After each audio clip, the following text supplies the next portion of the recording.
Hi, everybody. It's Dan Sullivan here, and this is Free Zone Frontier. And this is my partner, Hey, Dan. Love being here with you.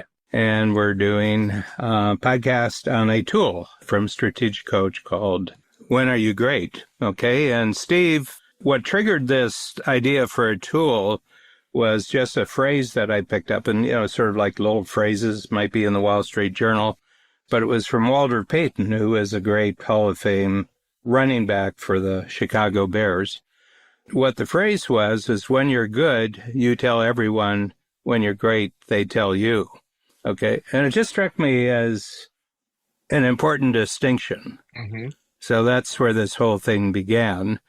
So I said, well, what are we telling people? What are the good things that we're telling people? What are you telling them?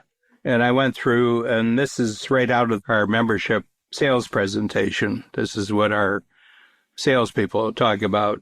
For example, lifetime growth process for talented, successful, ambitious entrepreneurs who are looking for their next 10 times jump, who want greater freedom of time, money, relationship, and purpose, who want a self-managing company, who want to attract and retain committed and competent staff, and who want to repair the damage that they've done in their family, to their family and to their health, and start enjoying their success. So I would say that. And usually, if you're talking to the right person, it gets their attention. Yeah. So I have a question as you think about I think, articulation of almost like the right fit customer or client that you've identified so that not only does your team, your sales team, and your team members across the company understand who you're looking for with precision, by the way, but people can self-identify as you're talking about the things that they want. And I'm fascinated by the distinction you're making between that just being when you're good. And now when you introduce this idea of what they're telling you when you're great, I think it's an interesting juxtaposition of my question I was going to ask you was like, why not tell people what they're telling you versus continue telling them what you've kind of identified as the right fit client? That's a good question. Because what I did in the workshop, the Free Zone entrepreneurs, after they've done the left-hand column, you're good, what are you telling them? And the right-hand column, you're great, what are they telling you? I said, how many notice that there's a real distinction between the impact of these statements? How many of you just emotionally, you can feel that there's a real distinction? And I'll just take one from the great side, and we get this a lot. Strategic Coach transformed my personal life, my whole approach to my business, and my whole appreciation for my success until now. Okay. Well, that's a really different kind of statement than, we create a lifetime growth process for talented, successful, and ambitious entrepreneurs. One of them is more factual. The other one's very emotional.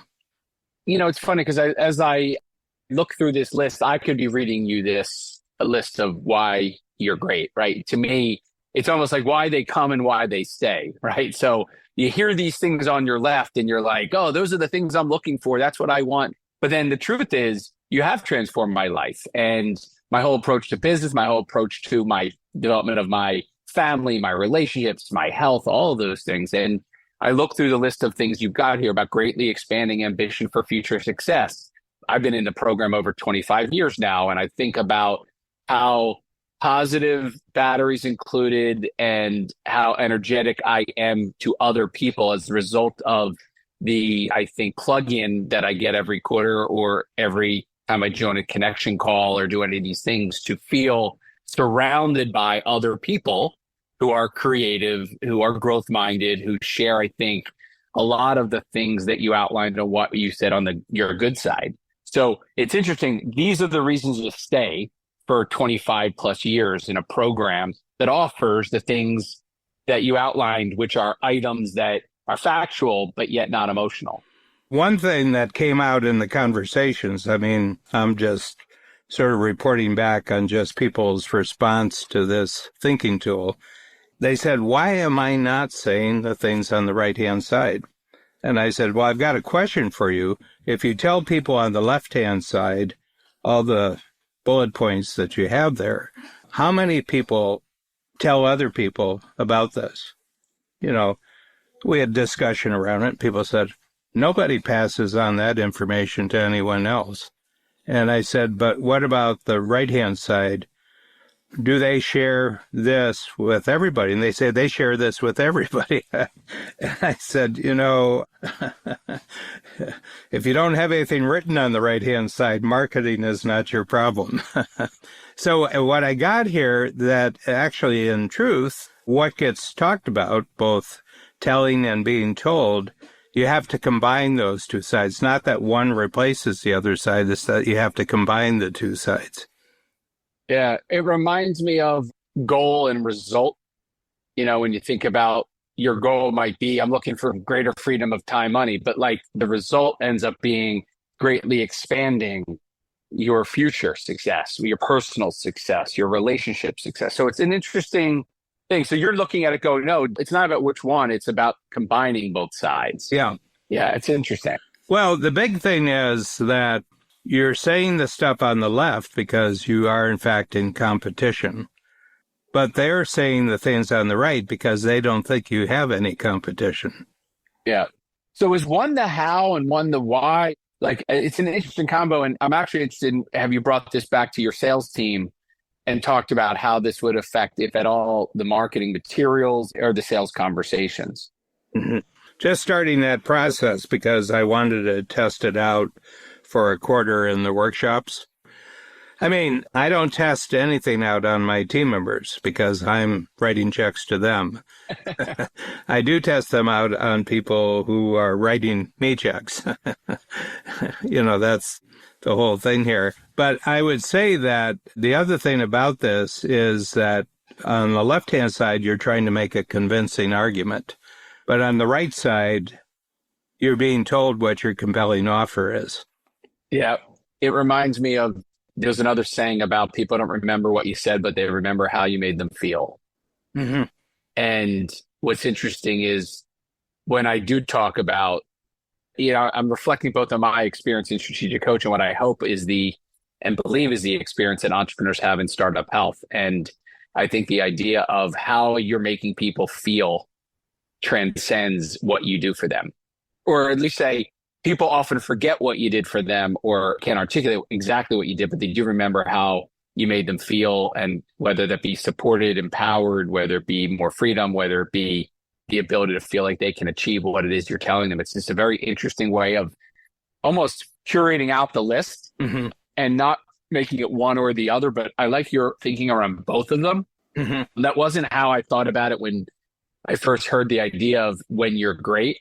I always think about it as levels of when you're good, you're here. When you're great, you're here. But I love this idea of introducing both together in parallel. Big difference. Yeah, and I think that the more you make them interactive. It's not versus each other. No, it's and. It's really and.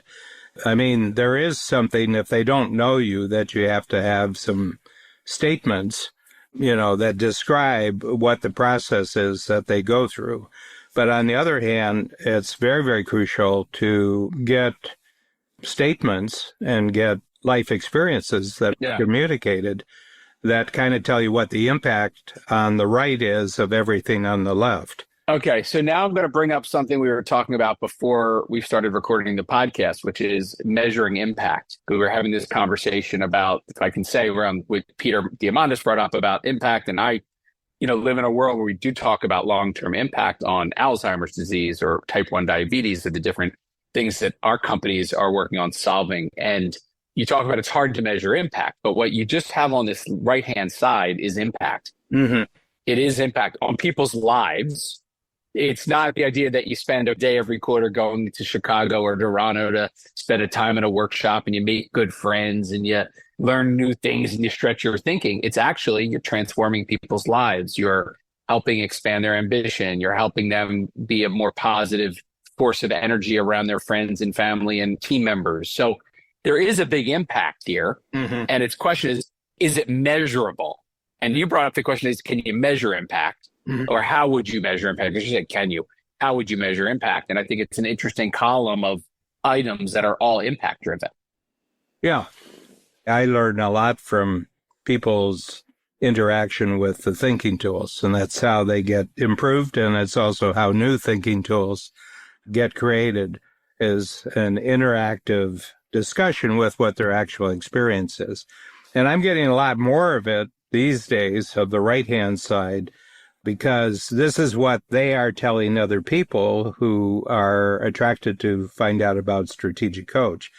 I haven't come across anybody who really talks about the stuff on the left-hand side in a laudatory way, because they don't really remember that stuff. They only remember their own experiences. Yeah. The other thing you mentioned about your own thinking structure is, what do I need to do this quarter? And what do I need to, present in the workshop? What's the tool? How many new clients have signed up, et cetera. So you're only looking one quarter at a time, right? In the next 12 weeks. But is there something to be said about what you're delivering today and what over time is the long-term impact of the compounding nature of these quarters? Because if you look at any one of these items, Dan, I mean, I could experience in a workshop as a client or as a member in your community how to have a self-managing company. That's why I show up fascinated by the tools and the framework and the whole thinking around it. Now, that's kind of like what I want today. But what the result is kind of on the right side, where what you get from having a self-managing company. I'm just digesting some of the way this tool is laid out. The shortcut is laid out to kind of stretch my thinking about both how to digest it, but then also how to think about startup health. And I'm thinking and putting my own lens on what we're telling people also. Yeah. Well, here's the thing about it. You're in a situation now where you can do a 20, 25-year test run on this idea, because you're just putting together now a global network of, medical specialists in the area who are devoted to, curing Alzheimer's or preventing Alzheimer's. And I would say that this is a nice thing to start with, is that you've got all the experience of all the other moonshots that you've been working on ever since you started Startup Health. Okay. So you've probably got a good set of bullet points on the left-hand side with just what it means to be in the Startup Health global community, So you've got the bullet points there, but you're at the position now where the experience that you can focus on immediately is really the one that you mentioned when we were just getting ready for the podcast. You mentioned that I brought together, and I thought I might have 20 people, but I could have 60 people. And that's the they who are telling you great things. Okay. Yeah. That's one level of the value that's being created by your moonshot. The other level is they being aware of their own left-hand side and right-hand side regarding their client base, who they want to be a hero to. Okay. So you got a double level what their experience from the community is. But the other thing is what the value is being created by their particular approach out in the marketplace. Yeah. It's an interesting way to begin to curate what I think you have to have in your messaging about what you're delivering.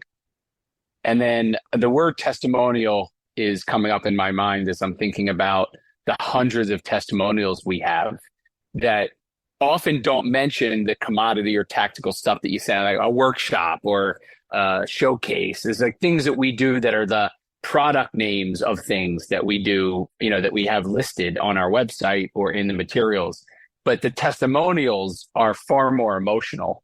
They're far more articulate around the impact that we have. And so it's an interesting way to kind of bring testimonial, because I do think testimonials oftentimes, especially ones that are recorded versus written, you can feel that energy coming out on the impact you're making on people's lives, your client or members, or in our case, founders' lives.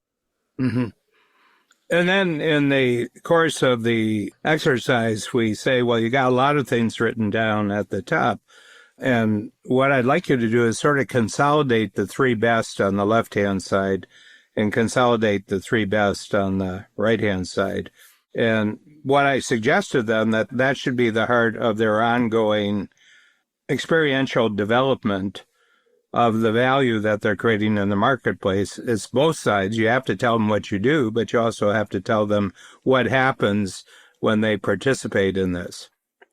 what you do and what happened. So, what are some of the stories that you've heard anecdotally from the free zoners about what they've done with this kind of thinking? This is a very interesting deep dive, which I don't think we've done in a while around your client base or your member base or your customer base, that I think really does touch on slowing down and making sure that you're articulating the factual and the emotional together, not only your marketing material, but your own thinking about your program or your system or whatever it is you're doing for your clients. Mm-hmm.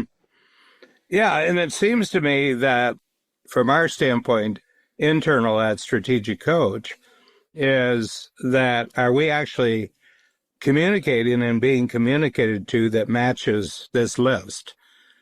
Yeah. It focuses your mind to be much more, what I would say, systematic about capturing people's experience to see if it actually resonates with what people have already told us.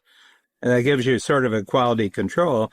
But the other thing is, are you clearly articulating what people can expect? And I think it's on the left hand. This is what you can expect as the experience that we're providing to you.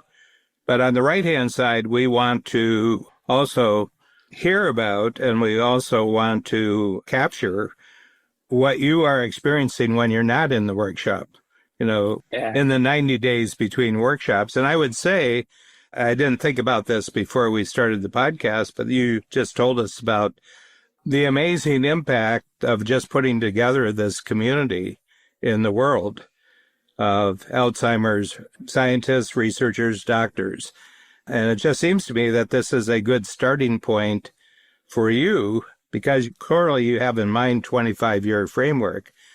But how do you get evidence week by week, quarter by quarter, that the things that you intend for the moonshot, these things are actually happening? So what's interesting, Dan, is I'm going to also pull back that comment you made earlier. You said, I don't know how to measure impact, but I know how to measure a lot of the data that you get each quarter. Impact short term is hard to measure in the quarter you're in, or the day you're in, or the week you're in. Mm-hmm. But when you compound it long term, it is unavoidable, because if there was no impact from the things that you're doing this quarter, and then the last 100 quarters or the last 200 quarters of time that you spend with the entrepreneurs in Free Zone or in the 10X program, any of the people that you've gotten to know over the last quarter century plus. But when you put it all together, it's hard to avoid that there's impact. And you wouldn't have as big of a client base as, I want to even go back to fan base, not even client base, like of people who are passionate about what impact you've had on their lives. They wouldn't show up every quarter for the things that you can measure every quarter. You can't measure short-term impact, but you can measure long-term impact. And the things on that right side, Dan, are the impact you're making on people, entrepreneurs all over the world. Mm-hmm. Yeah. But it goes back to the saying that your eyes only see and your ears only hear what your brain is looking for. So I think a lot of entrepreneurs are looking for evidence that supports the left-hand side. They're disregarding or not taking seriously the evidence that's showing up on the right-hand side.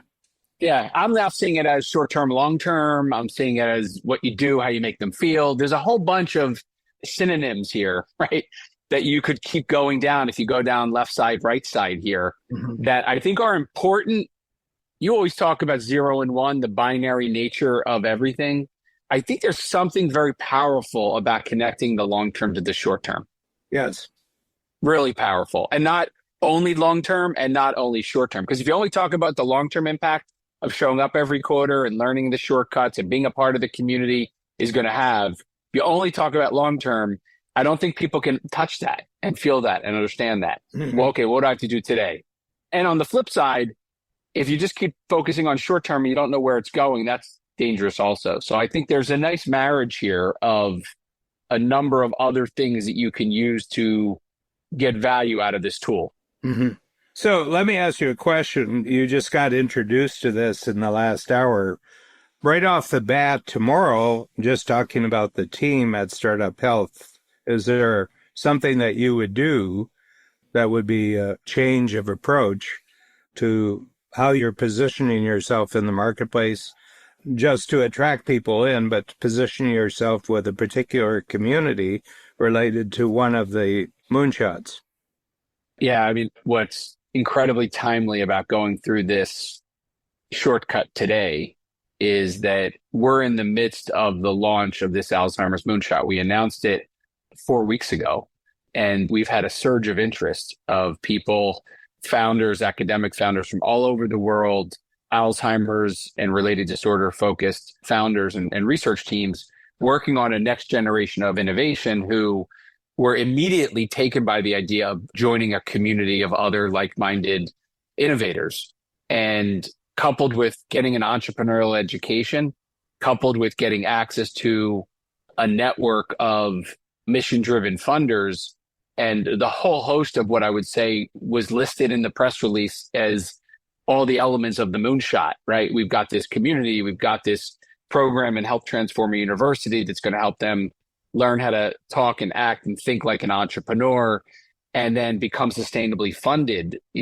That's all the stuff on the left, what we're telling them. But when I look at all of the founders that have been a part of Startup Health for the last 10, 12, 13 years, and the impact that we've had on their lives and their companies and their organizations and their dreams come together. And I think for me, this is going to help me articulate much better to these new founders coming into the Alzheimer's moonshot what they can expect long term and what we're hearing from other founders who've had the chance to be a part of this community. So for this whole new generation of Alzheimer's founders, it's going to be brand new to them what this even is. Even the idea of being a part of a peer community, a global peer community of dozens and dozens of Alzheimer's founders is a new concept for them. Oh, yeah. But the impact that it's going to have, I think, is going to be over time, not something they're going to have day one. It's going to be something they're going to feel maybe the potential for, but is only realized over time. Mm-hmm. I'd just be interested in you as you move forward. It would just be interesting how you use this tool to keep yourself constantly grounded and confident as you just progress, because most people don't have a 25-year framework to operate. And one of the real problems with long-term frameworks is how do you keep your confidence up on a daily basis? I'm always experimenting, and I have a creative relationship, at the free zone level with about 100 free zone entrepreneurs. And then with the 10 times, I'm retaining my 2-hour connections with the 10 times. My original thought is that I would just do it during 2023 as the transition was made, that we would have 5 other coaches coaching the 10 times program, and that was achieved. But I found that my having two-hour workshops a month, so 6 and a quarter with the 10 times, it gave me an opportunity to take tools that I'm developing at the free zone level and seeing if it is meaningful to people at the 10 times level, and we've discovered that they all are.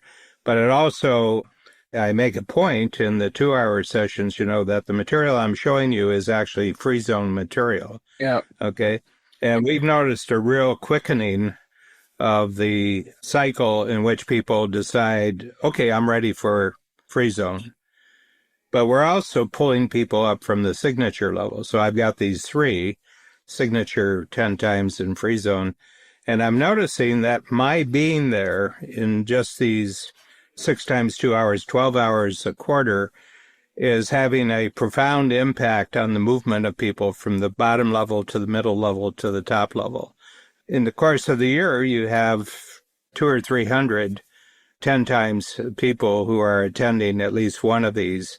Some of them attend 24 a year. They would be there. And they're getting more time with me in these 2-hour sessions than they would ever get just doing their quarterly workshop with me. I just realized that this was done almost on either the signature program or the 10X. This was not done on the free zone, or at least the worksheet that you filled out here was not done on the free zone. It's an interesting thing to think about. Okay, so you've got your signature program or your 10X program. This is what you're telling them and what they're telling you. If you go to the free zone, what you're telling people about what free zone is and what they're telling you also is another level of taking a couple of different parts of what you're selling in the market and taking it through their own experience versus as a company. I hadn't thought about that either. Mm-hmm. we're doing a collaboration with John Bowen in Free Zone, Hmm. and he bought a research company out of Chicago. So John has a premier coaching program for advisors to wealthy people, really, really successful, affluent advisors who are financial advisors to very mainly families, really wealthy families, family office type of situations. So he said, I'd like to do a survey of entrepreneurs, and we'd be very, very pleased if a considerable portion of the entrepreneurs were strategic coach entrepreneurs. We have our own that we can put together. So it turned out 1,300 of his, including advisors and their clients. And then we had 800 of strategic coach clients, both current and what they call alumni.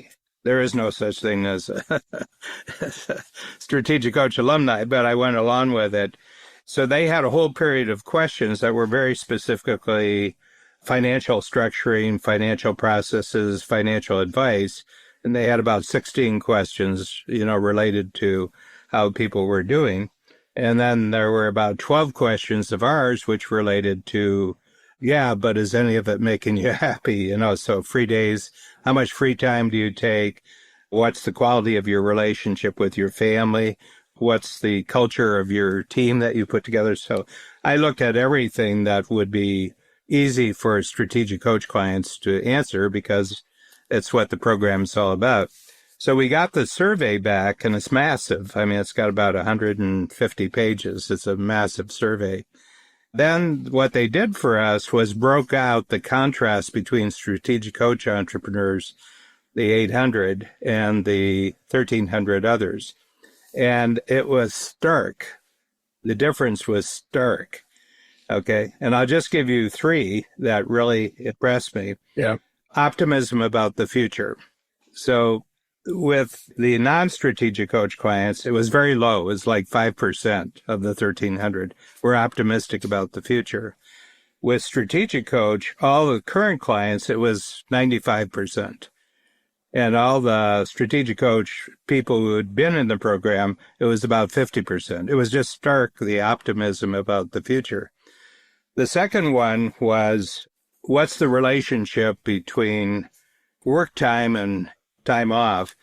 And it was stark that strategic coach clients make more money and spend fewer hours doing it than the general population. The other thing is, how long do you think you're going to live? And that's where it became, they said, we've never seen differences in any survey. That's just great. So 90% of all the coach clients think they're going to live more than 90 years, where the others, it was about 25%. Then over 100, the strategic coach clients, it was about 45 to 50%. Over 110, it was about 34%. On the other side, it was barely any response whatsoever. So there are 100 questions, and these were the three that had the starkest differences. No, there's about a dozen, but I went after those because they're very dramatic. Yeah. First of all, it's interesting because if you look at the what they're telling you column in here, some of that kind of shows up right there, right? Yeah. With their energy, with their relationships, with their optimism. By the way, we should do a whole podcast on optimism versus pessimism, or optimistic versus pessimistic people. And I want to double click on that for a future episode. It's coming up a lot. Yeah. And the reason is we're going through probably one of the biggest seismic shifts.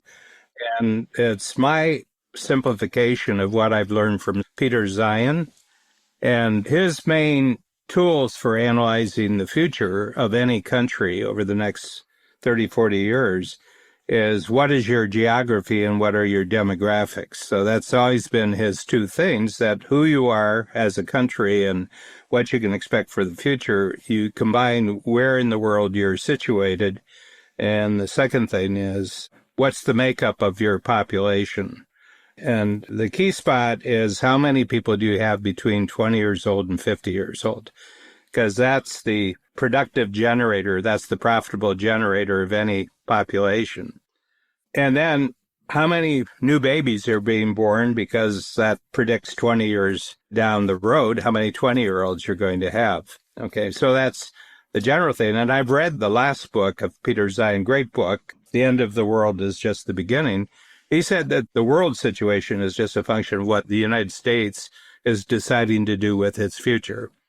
And he said that's what created the global world after the Second World War. The United States says, we just didn't want to get involved in any more European wars where we have a lot of coffins coming back. We just don't want to do that anymore. So what we're going to do is do a deal with the world where we're half the world's GDP. In 1945, the U.S. was half of the world.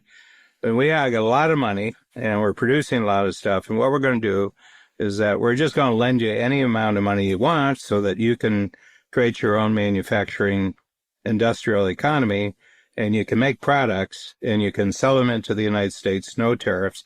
And not only that, but our Navy will protect all the trade routes. And final thing is everything's going to be in U.S. dollars. Okay, so that was the deal. They put that together, 1945. All the countries that became the global world afterwards signed on to it. But it only had a reason, that was they didn't want to get involved in a land war with the Soviets, because the Soviets just throw bodies at the problem. They don't care if they lose 1 million people. They don't care if they lose 2 million. And the U.S., you don't sacrifice taxpayers that way. So you don't sacrifice consumers that way, or workers. You just don't do that. And it worked. It worked superbly, and it created an amazing world. But in the American mind, it was only up till 1992 when the Soviet Union basically quit. But the rest of the world, it was such a sweet deal that they went on thinking that the deal's in place. And the U.S. has been rethinking this. And it's not any particular president. It started with Clinton, went to Bush, went to Obama, went to Trump, went to Biden. And they're all saying, let's come back and, essentially fix up our country. This shifts everything in the world. From my standpoint, I've read the book. I said this shifts everything in the world. And what's crucial to the future for the next 30 years, and this is where my great meltdown idea comes from, that what I understand, that the constraints that any country, any group of people, any individuals operate under. But basically what I got to is that there's 4 factors. It's at any situation, and this is hourly, daily, is the constraints that you have are controlled by the cost of money, how much money costs, interest rates, investments, how much it costs. The other thing is the cost of energy, cost of labor, and the cost of transportation. And if you compare countries around the world, all the countries are really at the bottom with those 4 costs, or they're all grouped together in the middle. And there's one country that's way out by itself. And it's the United States. The United States has the greatest ability to control its 4 melt costs of any country that's ever existed. And the U.S. is just reviewing if we're dealing with you as another country, to what advantage? Because we don't have to worry about the military situation anymore. I mean, there's always opponents and there's always enemies, but it's not really high on the American agenda. So I wrote this whole book and I said, what keeps the cost of melt, money, energy, labor, and transportation is entrepreneurship, innovation and entrepreneurship. You got to have a constant army of innovators. Working on, the future. Yeah, and they're doing it for their own reasons, but the best stadiums to compete in are these 4 melt costs. Are you keeping the cost of money for your clients and customers? Are you keeping the cost of money, energy, labor, transport? So, it's just really interesting. But my sense is that you will not innovate if you're not optimistic about the future. You're paralyzed. That's a great topic. Let's park that, wrap up. What's your biggest insight from today's session, Dan? Well, it was a great opportunity to talk with you about this tool because it filled up the time in the workshops, but I never had anyone to just sit down and talk on a deeper level. And I know you always have great insights and questions.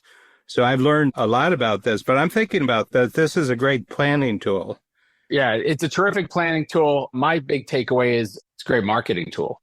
to prepare your copy and to prepare your messaging and to even organize testimonials in a way to make sure that you're not just telling them what you know is going to be of value, but you're sharing what others are telling you. And I think that combination of matching a convincing argument with a compelling offer, not one or the other together, is what I think ultimately enables you to discern when you're good and when you're great, and how impactful it can be as a sales tool for explaining what you're doing to help entrepreneurs achieve whatever it is they're working on. For us, solving big health challenges. For you, greater freedom of time, money, purpose, and relationships. Yeah. Excellent. Yeah. All right. Look forward to digging in, Dan, for the next episode. Thank you, Steve.